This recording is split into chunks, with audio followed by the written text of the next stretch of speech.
பிரியமானவர்களே, தேவனுடைய நாமத்திற்கு மகிமை உண்டாகட்டும். வானத்தையும் பூமியையும் படைத்த சர்வ வல்லமுள்ள தேவனுடைய நாமத்தினாலே மீண்டும் ஒரு விசை உங்கள் அனைவரையும் என்னுடைய யூடியூப் சேனல் மூலமாக சந்திப்பதில் கர்த்தருக்குள் மகிழ்ச்சி அடைகிறேன். இந்த நாளில் தேவனுடைய நாமத்தின் மகிமைக்காக ஆவியானவர் கொடுத்த அருமையான பாடலை ஒளிபரப்ப இருக்கிறேன். பாடல் வரிகள் ஒவ்வொன்றையும் ஆவியானவர் அழகாக கொடுத்திருக்கிறார்.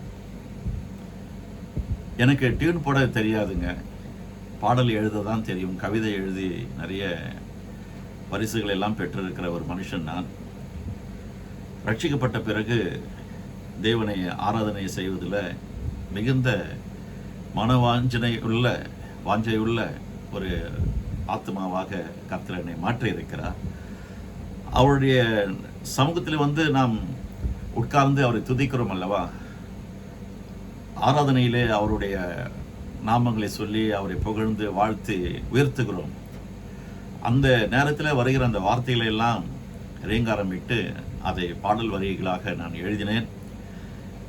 அந்த அருமையான தாளத்தோடு கூட இந்த நாளில் அந்த நான் பாடின பாடலை ஒளிபரப்புகிறேன். நீங்கள் கேட்டு பாருங்கள், நிச்சயமாக மகிழ்ச்சி அடைவீர்கள். கவலைகள் எல்லாம் மறைந்து போவதை உணர முடியும். தேவனுடைய நாமத்திற்கு மட்டுமே மகிமை செலுத்தும்.